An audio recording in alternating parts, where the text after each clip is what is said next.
என்னுடைய வியூவர்ஸ் அனைவருக்கும் அன்பான வணக்கம். Welcome to Abhi relax time. இன்றைக்கி நான் உங்களுக்கு செஞ்சு காமிக்க போகிறது சிக்கன் கிரேவி. செட்டிநாடு ஸ்டைலில் செஞ்சு காமிக்க போகிறேன். சிக்கன் கிரேவி வந்து அவங்கவுங்க ஊர் ஸ்டைலுக்கு அவங்கவுங்க பக்குவத்துக்கு நிறைய வெரைட்டி இருக்குது. இன்றைக்கி நான் என்னோடய ஸ்டைலில் ரொம்ப சிம்பிளாக செஞ்சு பார்க்குறது எப்படின்னு உங்களுக்கு நான் செஞ்சு காமிக்க போகிறேன். பிகினர்ஸ் கூட இது ஈஸியாக செஞ்சுக்கலாம். ரொம்ப மசாலாம்லாம் அதிகமாக சேர்க்காம ஈஸியாக எப்படி செய்கிறதுன்னு உங்களுக்கு நான் செஞ்சு காமிக்கிறேன். ஃபஸ்ட்டு வானலியில் வச்சுட்டு நான் அன்னைக்கு தேங்காய் எண்ணெயில் செய்ய போகிறேன்.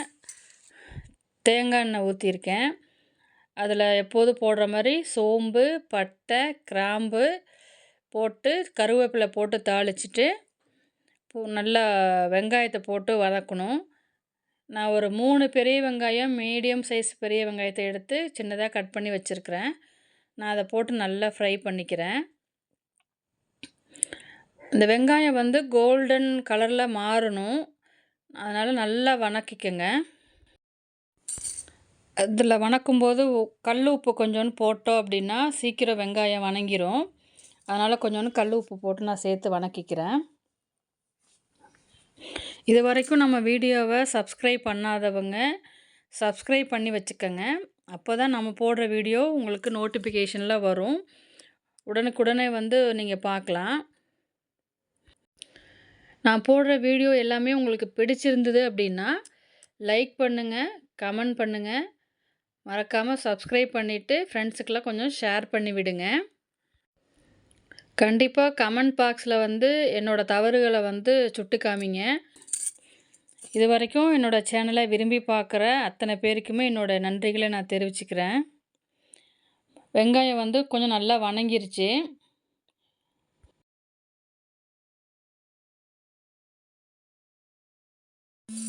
எப்போவுமே நம்ம வந்து குழம்பு செய்கிறப்போ நம்ம மசாலாக்களும் வெங்காயம், தக்காளியை வதக்குற பக்குவம் தான் வந்து குழம்பு ருசியாக இருக்கிறதே. நம்ம அவசர அவசரமாக சமைக்கக்கூடாது, நிதானமாக சமைக்கணும். அதுதான் நமக்கு எப்போதுமே டேஸ்ட்டை கொடுக்கும். இப்போ நம்ம தக்காளியை நான் சேர்க்க போகிறேன். 2 தக்காளி நல்லா பழமான தக்காளியை நான் சேர்த்துருக்கேன். தக்காளி குழஞ்சி நல்லா வேகணும். தக்காளியும் வெங்காயமும் நல்லா மிக்ஸ் ஆகி அதுவே ஒரு கிரேவி பதத்துக்கு வரணும். அப்போ தான் இந்த கிரேவி வந்து கொஞ்சம் டேஸ்ட்டாக இருக்கும். நமக்கு எவ்வளோக்கு எவ்வளோ வெங்காயம் தக்காளி நல்லா கிரேவி மாதிரி பதத்துக்கு கொண்டு வரணுமோ அந்த அளவுக்கு நம்ம நல்லா வதக்கிக்கலாம். எப்போதுமே நம்ம சமைக்கிறப்போ கொஞ்சம் அன்போடு சமைச்சோம் அப்படின்னா அந்த டேஸ்ட்டே வேறு லெவலில் இருக்கும். இப்போ நல்லா தக்காளியும் வெங்காயமும் நல்லா வதங்கிருச்சு. இப்போ நம்ம கழுவி சுத்தம் பண்ணி வச்சுருக்க சிக்கனை அதை கூட சேர்த்துக்கலாம். சிக்கன் சேர்த்ததுக்கப்புறம் நல்லா கிளறி விடுங்க. இந்த சிக்கனில் இருக்க தண்ணி எல்லாமே வந்து சிக்கன் வேக வேக வெளியில் வரும். அது வரைக்கும் நம்ம வந்து சிக்கன் நல்லா கிளறி விட்டு நல்லா வதக்கணும். இப்போ நாமளும் அதே மாதிரி நல்லா வதக்கிக்கலாம். சிக்கன் வேக வேக அந்த தண்ணி வெளியில் வரும். அந்த தண்ணியே நமக்கு சமைக்கிறதுக்கு போதுமானது. இப்போ நம்ம வந்து கிரேவி மாதிரி தான் செய்ய போகிறோம். அதனால் நல்லா சிக்கனை வதக்கி விட்டு மூடி வச்சு வேக வைக்கலாம். நல்லா கிளறி விட்டாச்சு. 5 நிமிஷம் விட்டு விட்டு கிளறுங்க. அப்போ தான் நல்லாயிருக்கும். இப்போ நம்ம இஞ்சி பூண்டு சேர்க்குறேன். இஞ்சி ஜாஸ்தியாகவும் பூண்டு கம்மியாகவும் இருக்கணும். அப்போ தான் இதோட டேஸ்ட் இருக்கும். எப்போதுமே ஈக்குவல் குவான்டிட்டி சேர்க்காதீங்க. இஞ்சி பூண்டு பேஸ்ட்டு விழுதில்ல.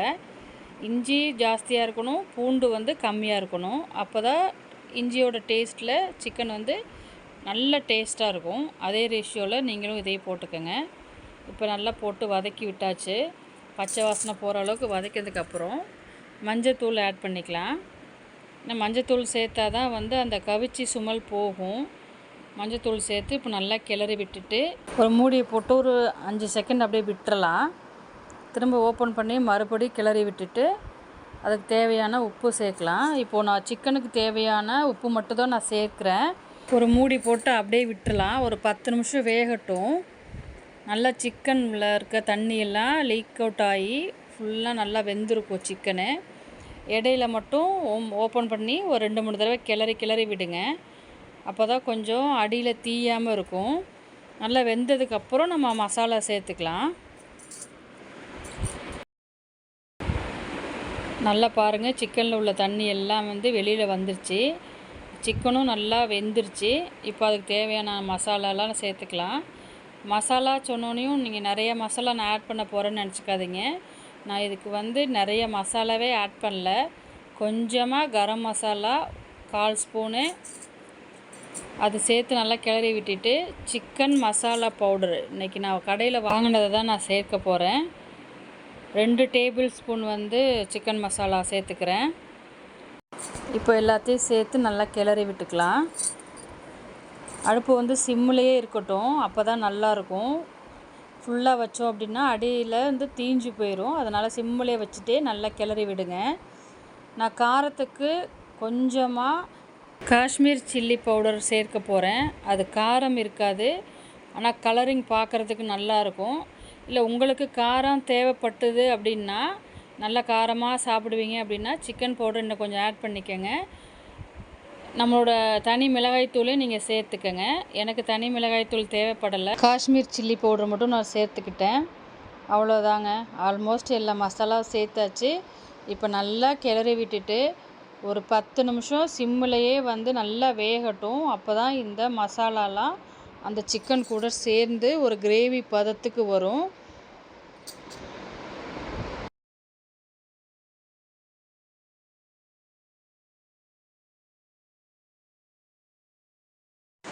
நான் தண்ணி எதுவுமே ஆட் பண்ணலை. எனக்கு சிக்கனில் இருந்த தண்ணியே போதுமானதாக இருந்தது. உங்களுக்கு குழம்பாக வேணும் அப்படின்னா நீங்கள் தண்ணி இந்த ஸ்டேஜில் ஆட் பண்ணிக்கோங்க. உங்களுக்கு குழம்பாக வேணுமா கிரேவியாக வேணுமாங்கிற மாதிரி அந்த அளவுக்கு உங்களுக்கு தண்ணி வேணுமோ அந்த அளவுக்கு நீங்கள் தண்ணி சேர்த்துக்கலாம். எனக்கு கிரேவி பதத்துக்கு தான் பிடிச்சிருந்தது, பசங்க அப்படி சாப்பிடுவாங்க, அதனால் நான் தண்ணி ஊற்றலை. இப்போ நம்ம கிரேவிக்கு தேவையான உப்பு போட்டுக்கலாம். நம்ம ஏற்கனவே சிக்கனுக்கு கொஞ்சம் உப்பு போட்டிருக்கோம். உப்பு போடும்போது கொஞ்சம் செக் பண்ணிவிட்டு போட்டுக்கோங்க, உங்களுக்கு எந்த அளவுக்கு உப்பு தேவை அப்படிங்கிறத பார்த்துட்டு. இப்போ சேர்க்க வேண்டியது எல்லாமே சேர்த்தாச்சு. நல்லா மூடி போட்டு ஒரு 10 நிமிஷம் நல்லா வேக விட்டுறலாம். இடையில நல்லா கிளறி விட்டீங்க அப்படின்னா சிக்கன் கிரேவி ரெடி. அருமையான சிக்கன் கிரேவி ரெடி ஆயிடுச்சு. இன்னும் ஒரு 5 நிமிஷம் கொதிச்சிச்சு அப்படின்னா நல்ல கெட்டியான கிரேவி ரெடி ஆயிரும். நான் 5 நிமிஷம் நான் கொதிக்க விட போகிறேன். 5 நிமிஷம் ஆயிடுச்சு. சூப்பரான சிக்கன் கிரேவி ரெடி ஆயிடுச்சு. பாருங்கள் எவ்வளோ அழகாக வந்திருக்குது கிரேவி. பார்க்கவும் கலர்ஃபுல்லாக இருக்குது, வாசனையும் நல்லாவே இருந்தது. சூப்பராக வந்திருக்கு. இதே மாதிரி நீங்களும் வீட்டில் ட்ரை பண்ணி பார்த்துட்டு எனக்கு கமெண்ட்டில் சொல்லுங்கள், உங்களுக்கு டேஸ்ட்டு இதே மாதிரி வந்ததா அப்படின்னு சொல்லிவிட்டு. லைட்டாக கருவேப்பிலையும் மல்லித்தலையும் போட்டு நம்ம ஒரு 10 நிமிஷம் மூடி வச்சிடலாம். அப்போ தான் அந்த வாசனை எல்லாமே உள்ளே இருந்து நம்ம திரும்ப சாப்பிடும்போது நல்ல ஒரு வாசனையோடு சாப்பிட்றதுக்கு நல்லாயிருக்கும்.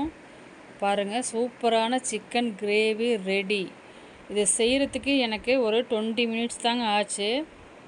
ஈஸியான ரெசிபி. இந்த வீடியோ உங்களுக்கு பிடிச்சிருந்தது அப்படின்னா மறக்காமல் லைக் பண்ணி கமெண்ட் பண்ணி ஷேர் பண்ணி விடுங்க. இந்த மாதிரி வீடியோ நீங்கள் தொடர்ந்து பார்த்து என்ஜாய் பண்ணுங்கள். தேங்க்யூ.